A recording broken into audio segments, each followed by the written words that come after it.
अस्सलाम वालेकुम स्टूडेंट्स, आज का टॉपिक प्रोटीन को डिस्कस कर रहे हैं। प्रोटीन को ग्रीक लैंग्वेज में प्रोटियोस कहते हैं। इसकी मीनिंग है फर्स्ट रैंक। बायोलॉजिकल मॉलिक्यूल्स का जो फर्स्ट रैंक है वो किसे कहते हैं? हम प्रोटीन को कहते हैं। प्रोटीन की मीनिंग है polymer of amino acids. Amino acids की कम्बिनेशन यानी कि उसके पॉलीमर्स, मैनी मॉलिक्यूल्स। पॉलीमर की मीनिंग होती है मैनी मॉलिक्यूल्स। अमाइनो एसिड, बहुत सारे अमाइनो एसिड मिलके क्या बनाते हैं? प्रोटीन बनाते हैं। प्रोटीन की डेफिनेशन को हम देखते हैं तो बायोलॉजिकल मॉलिक्यूल्स, डेफिनेशन ये कहला रहा है बायोलॉजिकल मॉलिक्यूल्स है polymers of repeating unit called amino acids link together by the help of peptide bond. यानी कि पॉलीमर्स जो है रिपीटिंग यूनिट क्या है उसका? Amino acid. एक अमाइनो एसिड दूसरे अमाइनो एसिड के साथ जाके मिलेगा और वो क्या बनाएगा? पेप्टाइड बॉन्ड बनाएगा। उसे हम क्या कहते हैं? प्रोटीन कहते हैं। Amino acid the building block of protein. Amino acid जो है वो प्रोटीन का क्या है? बिल्डिंग ब्लॉक है। हम अमाइनो एसिड्स को जो है वो मोनोमर भी कहते हैं।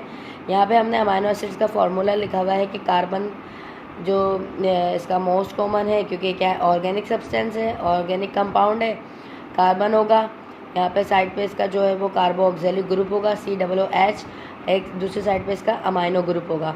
अल्फ़ा की चेन होती है कार्बन के ऊपर, जो है वो अल्फ़ा कार्बन कहलाता है ये, ठीक है। इसी तरीके से जो कार्बोक्सिलिक ग्रुप है वो एसिडिक प्रॉपर्टीज़ रखते हैं, एसिड वर्क करते हैं, और ये बेस प्रॉपर्टीज़ रखते हैं। अमाइनो ग्रुप बेसिक वर्क करते हैं। यहाँ पे हाइड्रोजन होगा। इसका फार्मूला, अमाइनो ग्रुप का फार्मूला या अमाइनो एसिड का जो फार्मूला है वो ये सेम होता है, सिर्फ चेंज आता है तो कहाँ पर? रेडिकल पे। यानी कि हम R फॉर रेडिकल ग्रुप भी कहते हैं हम इसे, या पे वेरिएबल ग्रुप्स भी हम इसे कॉल करते हैं। इसकी जगह पे या तो हाइड्रोजन आ जाता है या फिर मीथेन आ जाता है, CH3 आ जाता है।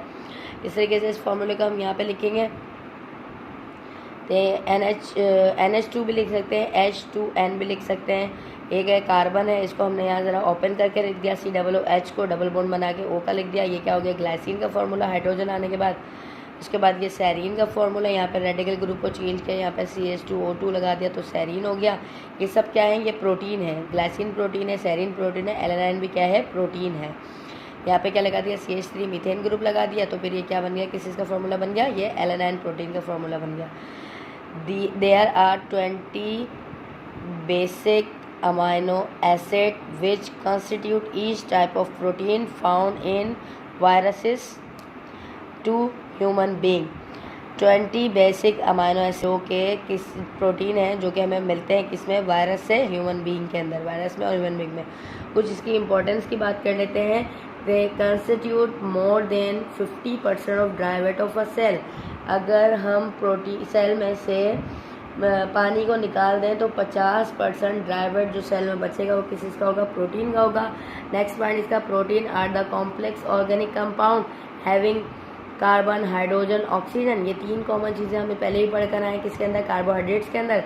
इसके अंदर क्या है? Nitrogen as element, but some time they contain phosphorus and sulphur also. Next इसका पॉइंट है due to the presence of N, यानी कि नाइट्रोजन की प्रेजेंस के अंदर they are called nitrogenous compound. इसको हम क्या कहते हैं? नाइट्रोजिनस कंपाउंड भी कहते हैं। Protein are the building block of tissues, common part of the living body. Protein जो है वो क्या है भाई? बिल्डिंग ब्लॉक ऑफ टिश्यूज भी है, क्योंकि प्रोटीन रिक्वायर्ड होती है टिश्यूज बनने में, मसल्स के बनने में, तो हम इन्हें बिल्डिंग ब्लॉक्स ऑफ टिश्यूज भी कहते हैं प्रोटीन को। Common parts of living body such as hair, skin, nails and feather are also protein. इन सब में भी क्या पाई जाती है? प्रोटीन पाई जाती है। हेयर्स में भी, स्किन में भी, नेल्स में भी, फीदर्स में भी, ये तमाम क्या कहलाती है? प्रोटीन है। डिफेंस प्रोटीन होती है हमारी बॉडी के अंदर, हम उन्हें कहते हैं एंटीबॉडीज़। रेस्पिरेटरी पिगमेंट को हम क्या कहते हैं? हेमोग्लोबिन। ये भी क्या है? प्रोटीन है, जो क्या करती है? ऑक्सीजन को कैरी करते हैं। एंजाइम्स भी जो है हमारे कैटालाइटिक प्रोटीन कहलाते हैं। एक हमारे पास कहलाती है चैनल प्रोटीन और दूसरा कहलाती है रिसेप्टर्स। यानी कि ये दोनों प्रोटीन जो है वो हमें मेम्ब्रेन में, सेल मेम्ब्रेन में मिलती हैं। अच्छा, मेजर सोर्स ऑफ प्रोटीन क्या है? Egg, meat, fish, milk and pulses. ये तमाम चीज़ों से जो है वो हम क्या हासिल कर सकते हैं? हम प्रोटीन हासिल कर सकते हैं। इंशाल्लाह नेक्स्ट टॉपिक में लिंकेज ऑफ प्रोटीन को डिस्कस करेंगे। अल्लाह हाफिज़।